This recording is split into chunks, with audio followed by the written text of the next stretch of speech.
Hey, how's it going everyone? It is Drago. We're back with another chapter of Deadrock, chapter 29, and I'm not even going to attempt to pronounce what the actual chapter name is here because I have no idea how to pronounce that. And the cover page for this chapter has Frey on it, which is honestly very Monster Hunter-y with the gigantic sword and just kind of the barren desert setting. Honestly, super dig this cover, and honestly, Frey is giving me massive Ellie from Rave Hunter vibes for this cover. And we pick up the chapter with the obligatory beach episode, and they're all just in the Deadrock pool together except for Frey. She is kind of being the downer here and not wanting to join everyone and having fun, which eventually has Makoto come up to her and just be like, hey, why are you being so gloomy right now? We gotta act like we're not planning to kill God right now. We gotta be incognito. So why don't you come in the pool? Let's have some fun. Let's just act like normal right now until we get our revenge. And basically the whole reason even why they're waiting right now and trying to act like normal is they're waiting for Ghost to figure out where the entrance is to the human world from the demon realm, and that's why they gotta act normal right now. And I like that one of the demon teachers comes up and tries to interrupt the conversation. This is the same one that Makoto basically has under her thumb because of Ghost, and he just tries to interrupt, and she just gives him a glance, is like, yeah, no, I'm not joining this fight. He backs down immediately.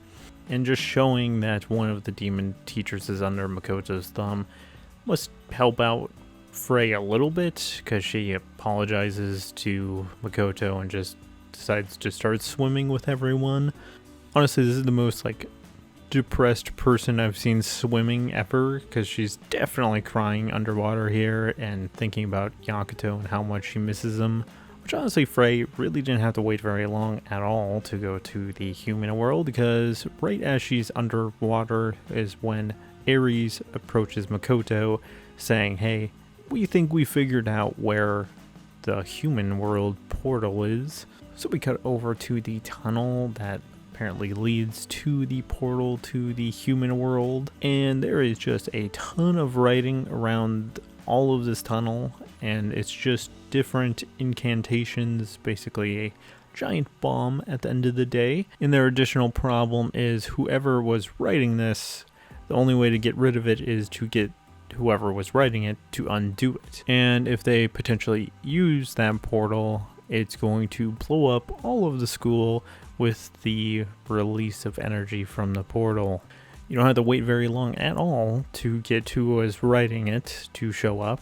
Get him showing up immediately. And he's like, oh, you guys will be fine. It's not even finished yet.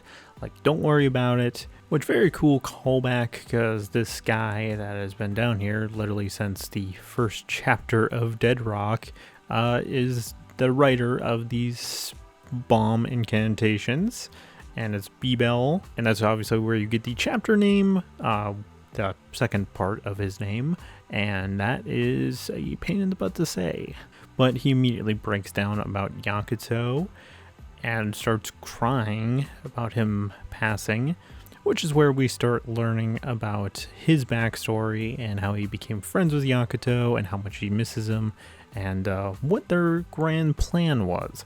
So the start of this flashback is pretty brutal, with literally this whole village crucified, which is very much end of Fairy Tail Alvarez arc that got censored when Sabretooth got crucified. But the one person that was happening to wander through at this time was Yakuto, and he ends up saving him, revealing that he was the sole survivor of his whole village getting killed, and that God did this to his people as well. So him and Yakuto pretty much immediately bond over that God turned on them and also killed all of their loved ones. So they join in together to join Deadrock and seek out vengeance for their families. And when they were doing the entrance exam, they decided to go their separate ways to not draw suspicion from God.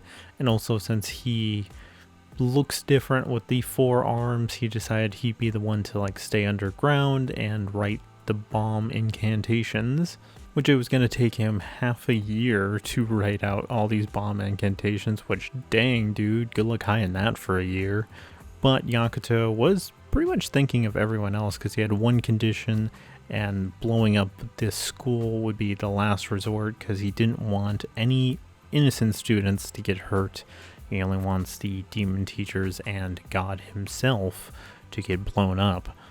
Which I really like that Frey is the one to go and comfort him in this moment, and she knows the pain that he's feeling at the loss of Yakuto because she's feeling it herself right now. And I like that they immediately bring him into their group because he's like, any friend of Yakuto's is a friend of ours. Like, it's a sweet moment. I like it.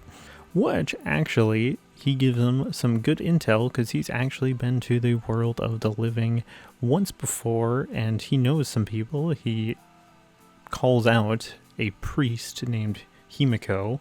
He could help them in the human world to potentially get the faith away from God and depower him, which he's also the one to lead them to the portal to the human world, and he's going to be their guide for this journey.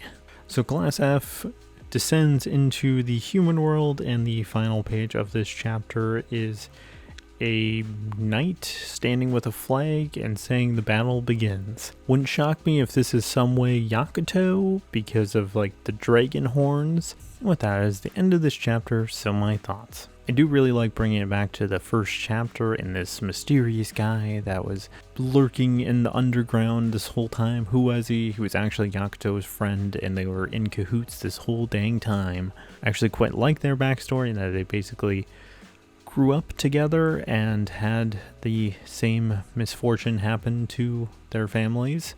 So he's probably going to be a main member of the group now.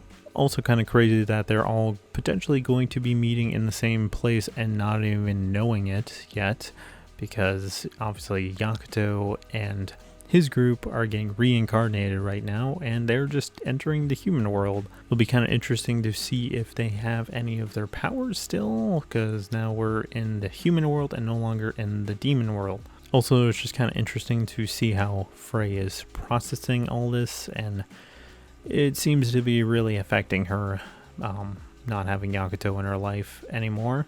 Overall, I think it was a pretty good chapter. Obviously, we're still setting up things, and now we're fully in the human world, so we'll see how things go.